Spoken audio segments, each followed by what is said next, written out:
కొరింథీయులకు రాసిన పత్రిక 5వ అధ్యాయము 15వ వచనము. దినములు చెడ్డవి గనుక మీరు సమయమును పోనీయక సద్వినియోగం చేసుకోండి. జ్ఞానుల వలె అజ్ఞానుల వలె కాక జ్ఞానుల వలె నడుచుకున్నట్లు జాగ్రత్తగా చూసుకోండి. దేవుడు మనందరికీ అనుగ్రహించిన మరొక గొప్ప వరం ఏమిటంటే సమయం. పేదవాడికి, పరిపాలించువానికి, ధనవంతునికి, దరిద్రునికి, నల్లవానికి, తెల్లవానికి, స్త్రీకి, పురుషునికి అందరికీ సమానంగా దేవుడు సమయాన్ని ఇచ్చాడు. సహోదరుడా, సహోదరి, నీకు నాకు ఈ భూమి మీద కొంతకాలం నివసించటానికి దేవుడు సమయం ఇచ్చాడు. ఎంతకాలం నివసిస్తామో తెలియదు, ఎప్పుడు మన యాత్ర ముగిస్తామో తెలియదు. కానీ కొంతకాలం మాత్రం దేవుడు మనకు సమయం ఇచ్చాడు. ఈ సమయాన్ని మనం సద్వినియోగపరచుకోవాలి, వినియోగించుకోవాలి. విలువైన వాటి కోసం దేవుడు మనకిచ్చిన సమయాన్ని వినియోగించాలి. విలువ లేని వాటి కోసం ఈ సమయాన్ని పాడు చేసుకునే వాళ్ళు చాలామంది ఉన్నారు. చదువుకోవాల్సిన సమయాల్లో చదువుకోకుండా చెడు స్నేహితులతో తిరుగుతూ, చెడ్డ పనులు చేస్తూ, చెడిపోయి తల్లికి తండ్రికి బాధను, భారాన్ని, వేదనను మిగిల్చే కొడుకులు, కూతుర్లు ఉంటారు. వాళ్ళు చేస్తుంది ఏమిటయ్యా అంటే వారి సమయాన్ని చెడగొట్టుకుంటున్నారు. భర్తగా బాధ్యత కలిగి తన భార్యను, బిడ్డలను ప్రేమించి వారిని పట్టించుకోవాలి, పోషించాలి, కష్టపడి ఉద్యోగం చేయాలి, సమయానికి జీతాన్ని తెచ్చుకోగలగాలి, ఇంట్లో ఉన్న ప్రతి అవసరం తీర్చుకోగలగాలి. కానీ తనకి ఇవ్వబడిన సమయంలో సరిగ్గా ఉద్యోగం చేయక, తన స్నేహితులతో తిరుగుతూ, త్రాగుతూ, భార్యను, బిడ్డలను పట్టించుకోకుండా ఇష్టానుసారంగా జీవించేటటువంటి భర్త సమయాన్ని నిజంగా సద్వినియోగపరుచుకుంటున్నాడా? లేదండి. బైబిల్ ఒక చక్కని ఉదాహరణ ఇస్తుంది. ఏమిటంటే, అజ్ఞానుల వలె కాక జ్ఞానుల వలె నడుచుకున్నట్లు మనం అజ్ఞానుల వలె కాకుండా ఆ జ్ఞానుల వలె నడుచుకోవాలి. బైబిల్లో జ్ఞానుల గురించి మీరు విన్నారు కదా.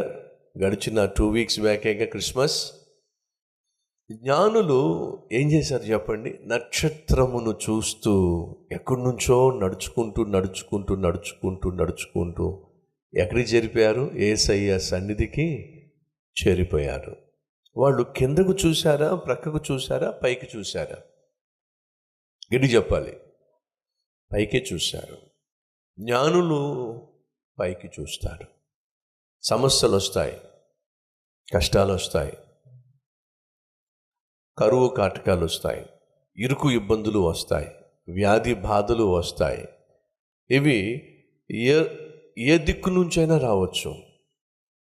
వెనక నుంచి వెన్నుపోటు పొడిచే వాళ్ళు వెన్నుపోటు పడవచ్చు.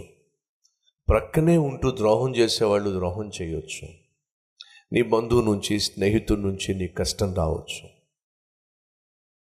నీ ముందున్న వాడి నుంచి, నీ వెనుకున్న వాడి నుంచి కష్టం రావచ్చు. ఒకవేళ ఈరోజు నీ జీవితంలో ముందు కష్టం, సాధారణంగా అంటుంది చూసారా, ముందు నొయ్యి వెనక గొయ్యి. ఇలా ముందు నుయ్యి ఉండి వెనక గొయ్యి ఉండి ప్రక్కన ఉన్నటువంటి వాళ్ళు ప్రక్కనే బల్లెల్లా పొడిచి ఈరోజు నీ జీవితంలో నీకు నెమ్మది లేకుండా చేస్తున్నట్లయితే ఎవరిని చూడాలి? నువ్వు ఏ దిక్కు చూడాలి? జ్ఞానుల వలె. జ్ఞానులు ఏం చేశారు? పైకి చూశారు. గమ్యం తెలియదు, కానీ వాళ్ళకంటూ ఒక గురి ఉంది. ఆ గురి ఎలా చేరుకోవాలో తెలియదు. కాబట్టి ఏం చేశారు? పైకి చూశారు. వాళ్ళకున్న గురి ఏమిటంటే, లోకరక్షకుణ్ణి మేము కలుసుకోవాలి, లోకరక్షకుణ్ణి మేము ఆరాధించాలి, లోకరక్షకుణ్ణి మేము పూజించాలి. ఒక గురి ఉంది, కానీ ఆ గురికి ఎలా చేరుకోవాలో తెలియదు. కాబట్టి ఏం చేశారు? వాళ్ళు పైకి చూశారు. ఈరోజు మన మధ్య ఎవరికైనా గురి ఉందా? చదువులో గురి, ఉద్యోగంలో ఒక ఉన్నత స్థితికి చేరాలనే గురి, సేవలో ఒక ఉన్నతమైన సేవ చేయాలి అని గురి, జుట్టు బాగా పెంచాలి, లావు తగ్గాలి, గ్రీకు వీరుణ్ణి పెళ్లి చేసుకోవాలి, 3 అంతస్తుల మేడ ఉండాలి. అడుగుతున్నాను, ఏమిటి నీ గురి? దయచేసి విను. వాళ్ళకంటూ ఒక గురి ఉంది. ఆ గురి ఏమిటంటే యేసయ్యను చేరుకోవాలి. మనం యేసయ్యను చేరాలి అంటే లోకాన్ని చూడడానికి వీల్లేదు. లోకాన్ని చూడడానికి సమయం వేస్ట్ చేసుకోకండి. లోకస్తులతో తిరగడానికి సమయం వేస్ట్ చేసుకోకండి. లోకానుసారంగా జీవించటానికి సమయం వేస్ట్ చేసుకోకండి. విశ్వాసమునకు కర్త, దానిని కొనసాగించి కడముట్టించే యేసు వైపే చూస్తూ మన జీవిత యాత్రను కొనసాగిస్తే ఆయన మాట ఇచ్చాడు. ఏమిటి? నేను నా తండ్రి ఇంటికి మిమ్మును తీసుకెళ్తాను. ఆ రోజు ఆ నక్షత్రం ఏం చేసింది? పరమ తండ్రి ఉన్న ఇంటికి తీసుకెళ్ళింది. దేవుడు ఈరోజు మాతో మాట్లాడాడు. మా జీవితంలో మేము కలిగి ఉన్న గొప్ప విలువైన వరాలు ఏమిటో మేము గ్రహించాం, వాటిని కాపాడుకుంటాం అన్నవారు మీ హస్తాన్ని ప్రభు చూపిస్తారా?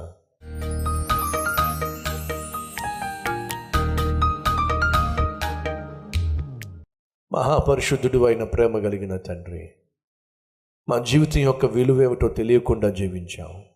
మా జీవితం బహు విలువైంది కాబట్టే ఆ జీవితాన్ని మేము కోల్పోయినప్పుడు పరలోకం నుండి నువ్వు దిగి వచ్చావు. నిన్ను నీవు అప్పగించుకొని పాడైన మా జీవితాన్ని నువ్వు రక్షించావు, కాపాడావు. ఈ విలువైన జీవితాన్ని నాయన మళ్ళీ మేము పాడు చేసుకోకుండా సహాయం చేయండి.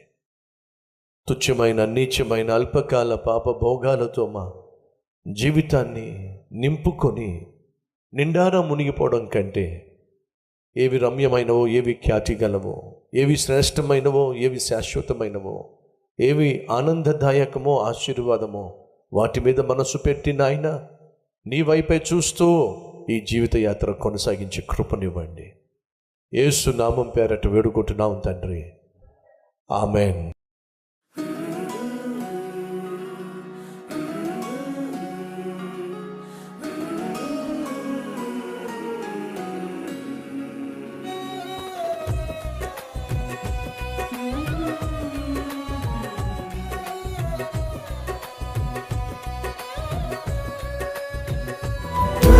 డైలీ డివోషన్ మీకు ఆశీర్వాదకరంగా ఉంటే 10 మందికి షేర్ చేయండి, లైక్ చేయండి, ఒక కామెంట్ పెట్టండి.